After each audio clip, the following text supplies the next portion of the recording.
चीनी, जिस गन्ने से गुड़ इतना काला होता है उसकी चीनी इतनी सफेद कैसे हो गई? केमिकल्स उसमें डाले जाते हैं। और मैं एक चीनी मिल के अधिकारी जो मैनेजर है, मैं उनकी बात आपको बता रहा हूं। उन्होंने कहा कि मुझे लगभग 12 साल हो गए चीनी मिल में काम करते हुए, और जब से मैंने काम करना शुरू कर दिया चीनी मिल में, तभी से मैंने घर में चीनी लाना ही बंद कर दिया।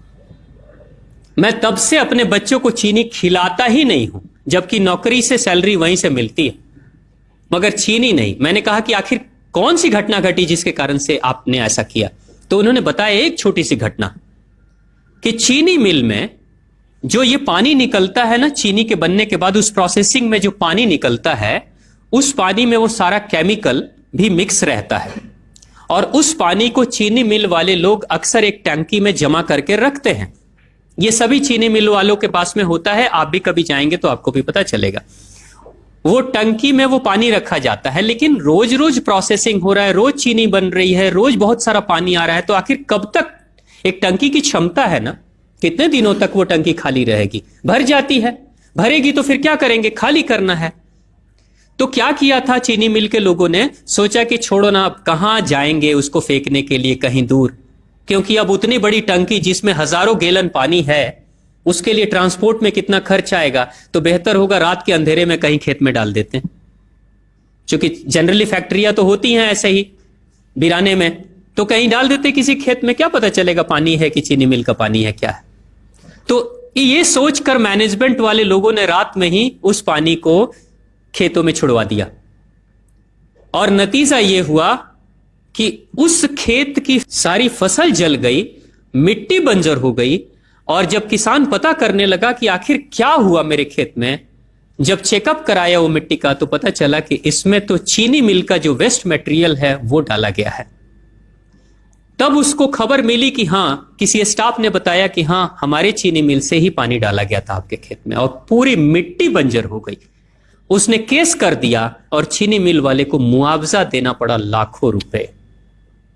तभी से वो स्टाफ कहते हैं कि जो मिट्टी को बंजर कर दे वो इंसान के शरीर में जाए तो क्या करेगी। उसी के बाद से मैंने अपने घर में चीनी लाना बंद कर दिया। और सच्चाई है, लगभग अगर आप देखेंगे तो अंग्रेजों के आने के समय अंग्रेज पहला चीनी मिल इन्होंने भारत में ही लगाया था। पहला चीनी मिल भारत में ही अंग्रेजों का लगा, और अंग्रेजों ने चीनी की शुरुआत की। भारत के लोग गुड़ खाते थे, चीनी नहीं खाते थे। उन्होंने बहिष्कार किया, बिल्कुल नहीं, लेकिन चीनी और चाय पत्ती दोनों के लिए लोगों को तैयार किया गया था। चाय पिला पिला कर फ्री में चीनी के लिए तैयार किया गया, और चाय के लिए भी तैयार किया गया। अंग्रेज ने जब से यह शुरू किया है, और पिछले 50 वर्षों से हमारे समाज में चीनी खाने का प्रचलन बहुत तेजी से बढ़ा है, और उसी समय से भारत के लोगों के बच्चों के शरीर में कैल्शियम की कमी होनी शुरू हो गई है। अगर कोई मां, अगर कोई बहन जो गर्भवती हो, गर्भकाल के दौरान अगर चीनी का सेवन अगर कोई बहन कर रही हो, तो चांसेस ज्यादा होते हैं गर्भपात होने के। कोई मां अगर बच्चे के जन्म से पहले 1 साल पहले से ही चीनी छोड़ दे और सामान्य भोजन करे, अपना ही दूध बच्चे को पिलाए, और कम से कम 5 साल तक बच्चे को चीनी ना खिलाए, खुद को चीनी ना खिलाए, उस बच्चे को कभी भी ऑस्टियोपोरोसिस की समस्या नहीं हो सकती। कैल्शियम की कमी उसके शरीर में कभी नहीं होगी। चीनी जब जाती है आपके शरीर में, तो बाहर जब निकलती है तो अकेले नहीं निकलती, कैल्शियम लेकर निकलती है। चीनी कैल्शियम लेकर निकलती है, हड्डियों को गलाकर निकलती है। और जिसके शरीर में कैल्शियम की कमी हो जाती है, उसके शरीर में मैग्नीशियम, पोटेशियम, आयरन सबकी कमी हो जाती है। कैल्शियम वो तत्व है कि जिसके शरीर में कम हो जाए, सारे तत्व कम हो जाएंगे, और कैल्शियम की कीमत पे चीनी हम खाते हैं। भारत, पाकिस्तान, बांग्लादेश, नेपाल, ऐसे कुछ देशों के अलावा दुनिया के बहुत सारे ऐसे राष्ट्र हैं जहां चीनी का इस्तेमाल ही नहीं होता। आज भी चीनी खाते नहीं, बहुत सारे देश नहीं खाते बिल्कुल।